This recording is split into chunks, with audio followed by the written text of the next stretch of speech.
मैं अपने चचाजाद की बचपन की मंगेतर थी। बुजुर्गों के बीच हमारे बचपन से तय था कि जब हम बड़े होंगे तो एक दूसरे के शरीके जिंदगी बनेंगे। जब मैंने होश संभाला, घर वालों से ये तज़किरा सुन सुनकर आसिम को देखते ही शर्मो हया के पर्दों में छुपने की कोशिश करने लगी। हमारे चचा का और हमारा एक ही आंगन और घर था, मगर जब दोनों घरानों में बच्चों की तादाद बढ़ी तो उनमें धींगा मुश्ती रहने लगी। तभी वालिद और चचा ने आफियत जानी कि बीच में दीवार उठाकर एक के दो घर कर लिए जाए। यूं मेरे और आसिम के दरमियान जो दीवार हायल की गई वो ईंटों की ही बनी हुई थी। दूरी अगरचे जरा सी थी, मगर मैंने तो अपने चचाजाद को बचपन से अपने ख्वाबों में बसा लिया था। ये दीवार अब हमें कोहे हमालिया जैसी लगती थी। बहाने बहाने से चचा के घर जाती, चची सबके सामने कह देती, लो भाई, आ गई है मेरी बहू। अच्छा, तो अम्मी अभी से इसको बहू कहने लगी हो? आसिम मुझे छेड़ने के लिए किन अखियों से देखने लगता। जब भी अलीना आती है, अम्मी आप ऐसे ही कहती हो, काम जो करवाना होता है आपको इस बेचारी से। हाँ, ये मेरी बहू ही तो है, यही तो इस घर की मालिक है। अब काम कर रही है तो क्या हुआ, इसका अपना ही घर है ना। चची की बातें जब मैं ये अपने दिल के कानों से सुनती तो बहुत ज्यादा शर्मा जाती। तब आसिम पास से गुजरते हुए हौले से कहता, तुम्हारी इन्हीं अदाओं ने और भी दीवाना बना दिया है। मैं नजरें उठाकर उसे घूरती, चुप रहो, चची सुन लेंगी। कोई सुने या ना सुने, आधी दुनिया को तो पता है कि तुम मेरी हो और ये शोहरत मेरी अम्मा की ही जुबान की वजह से हुई है। ये कहकर वो चलता बनता और मैं दीवार को घूरती रह जाती कि जिसकी वजह से हमारा एक आंगन दो टुकड़ों में बट गया था। मगर उस दीवार ने हमारा प्यार बढ़ा दिया था। आसिम की तालीम का आखिरी साल आ पहुंचा। वालिद और चचा में सलाह मशवरे होने लगे कि अलीना और आसिम की शादी इम्तिहान के बाद कर दी जाए ताकि फरीजा अदा हो। हम दोनों भी तो पल पल गिन रहे थे कि कब एक मजबूत बंधन में बंध जाएं और ये दूरियां खत्म हों। हमारे घरों की छत भी एक ही थी, मगर सीढ़ियां दोनों जानिब थी। बाकी सारे लोग सेहन में सोते थे, लेकिन आसिम छत पर सोता था, वहां पढ़ता रहता था। इम्तिहान जो सर पर थे, इम्तिहान खत्म हुए तो आसिम ने मौका पाकर एक दिन मेरे पास से गुजरते हुए हौले से कहा, आज रात छत पर आ जाना, मैं इंतजार करूंगा। जब सब सो गए तो मैंने पांव से चप्पल उतारी और नंगे पांव सीढ़ियों की तरफ गई। आसमान पर पूरा चांद चमक रहा था और चांदनी चारों तरफ फैली हुई थी। दबे कदमों छत पर पहुंची, उसे मुंतजिर पाया। वो रात बातों में ही बीत गई, क्योंकि दीवार उठाए जाने के दिन से आज पहली बार इस तरह मिले थे कि हम ही हम थे और कोई दूसरा हमारे दरमियान मौजूद न था। वक्त गुजरने का एहसास भी ना हुआ, यहां तक कि सुबह के आसार नमूदार हो गए। तभी अजान होने से पहले मैं नीचे उतर गई, एक और मुलाकात का वादा करके। इन मुलाकातों में कभी ऐसा ना हुआ कि हमने कुछ गलत सोचा हो। आसिम के दिल में मेरी इज्जत को घटाने का कोई इरादा ना था, क्योंकि मैं ही उसकी इज्जत और अमानत थी। वो अपनी अमानत में खयानत का सोच भी नहीं सकता था। हमारी शादी को अब वैसे भी थोड़े ही दिन रह गए थे। उन्हीं दिनों के जब हमारी शादी की तैयारियां शुरू होने लगी, दादा जान की तबीयत खराब हो गई और एक माह शदीद अलील रहकर वो वफात पा गए। शादी कुछ दिनों के लिए मुलतवी हो गई। दादा जान की ज़रई ज़मीन काफ़ी थी। उनका चेहलम होते ही एक पटवारी चचा जान के पास आया और उनको बताया कि पटवारी खाते में आपके साथ नाइंसाफ़ी हुई है। वरासत में खाता बंदी पर चढ़ाने से पहले अपने बड़े भाई से बात कर लें, क्योंकि आप दोनों भाई भाई हैं। क्योंकि आपके वालिद की ज़मीन का ज़्यादा हिस्सा आपके बड़े भाई के नाम किसी को बताए बिना हो चुका है, जबकि आधी ज़मीन के मालिक आप भी हैं। ज़मीन के इंतकाल से पहले अपनी तसल्ली कर लें, वरना बाद में कुछ नहीं होगा। चचा ने बाबा से इस मामले में बात की तो बाबा ने कहा कि ये वालिद साहब खुद कर गए होंगे, मुझे इस बात का इल्म नहीं, तो अब हम इंसाफ से ज़मीन का आधा आधा बंटवारा कर लेते हैं। अभी इंतकाल नहीं हुआ है, इंसाफ हो सकता है, चचा कहने लगे। ज़मीन का जो हिस्सा हम दोनों के हिस्से में बराबर आ रहा है वो तो शरई लिहाज से हकदारों को सही मिल रहा है, लेकिन जो हिस्सा पहले से ही वालिद मेरे नाम कर चुके थे वो मेरे ही नाम रहेगा। उसकी तब्दीली तुम्हारी ख्वाहिश के मुताबिक नहीं होगी, ये अब्बा जान का अपना फैसला है, हम उसे तब्दील नहीं करेंगे। मेरे वालिद जतलाने लगे। लेकिन ये तो नाइंसाफी वाली बात है ना। तमाम जायदाद में हम दोनों ही बराबर के हिस्सेदार हैं ना। इंसाफ का तकाजा यही है कि इस बात को दुरुस्त कर लिया जाए। मालिक आप बनते होंगे, लेकिन वालिद ने सोच समझ कर ही ऐसा किया था ना। नाइंसाफी मैंने तो नहीं की तुम्हारे साथ, लेकिन बड़े भाई है तो ये नाइंसाफी ही ना। तो अब हम इस मामले को सही कर लेते हैं।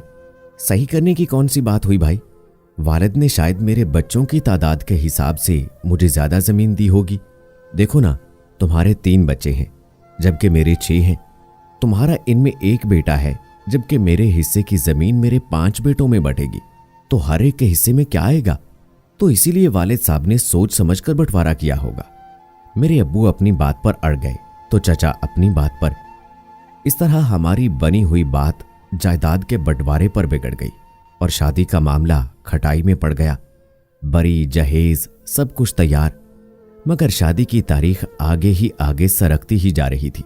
उधर मैं और आसिम जिस दिन के लिए घड़ियां गिन गिन कर गुजार रहे थे, वो आगे ही आगे सरकता जा रहा था।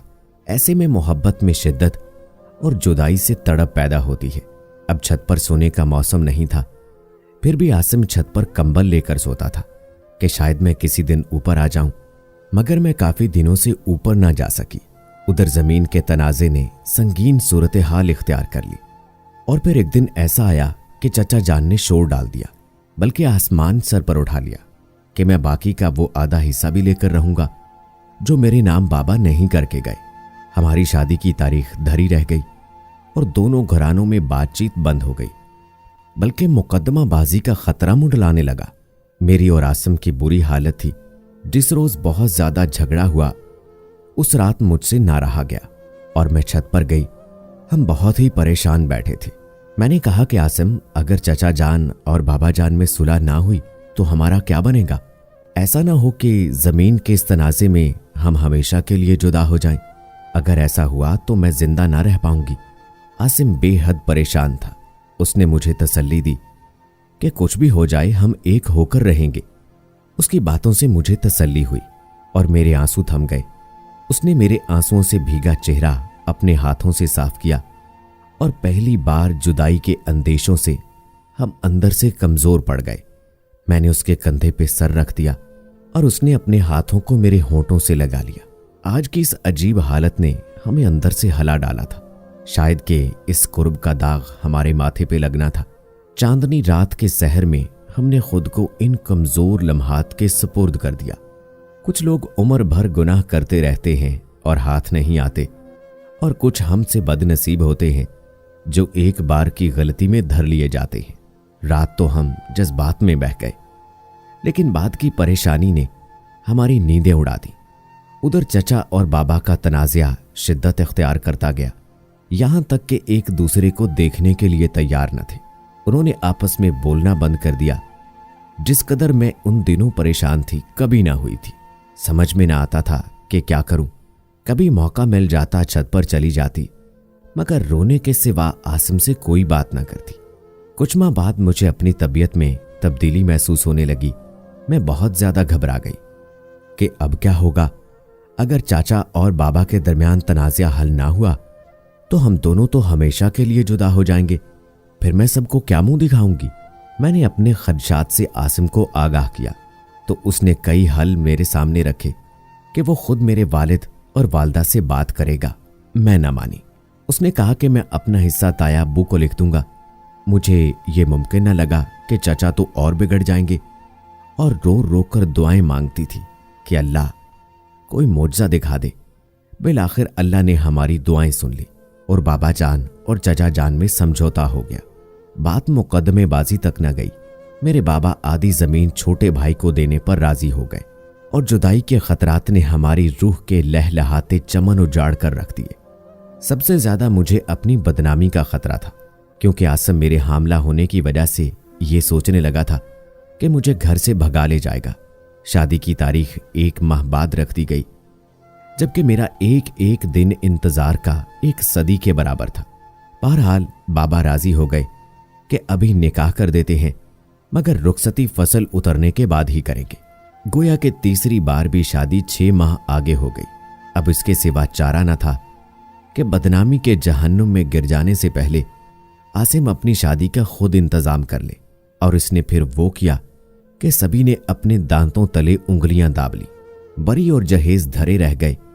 एक रोज वो मुझे जेवर दिलवाने के बहाने बाहर ले गया और वहां से ट्रेन पर बैठकर हम लाहौर से पिंडी और वहां से अगले रोज कोर्ट जा पहुंचे।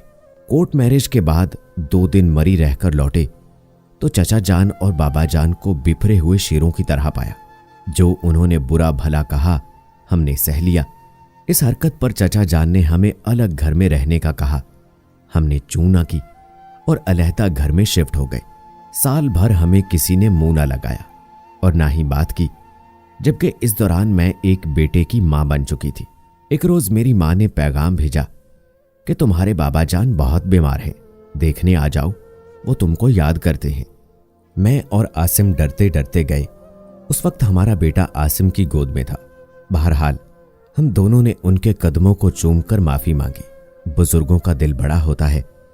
उन्होंने माफ कर दिया तो वालदा ने चचा और चची को भी मना लिया कि अब्बू शदीद बीमार थे, इसलिए हर कोई उनका ही ख्याल कर रहा था।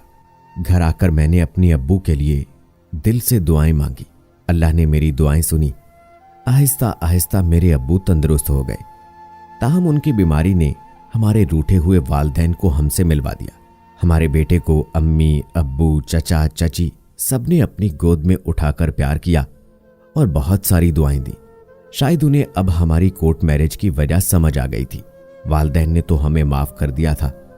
अब अल्लाह से भी यही दुआ है कि हमारा अल्लाह भी हमें माफ कर देगा, क्योंकि वो ज़ात जो 70 माओं से भी ज्यादा प्यार करने वाली है और वो दिलों के अहवाल खूब जानता है।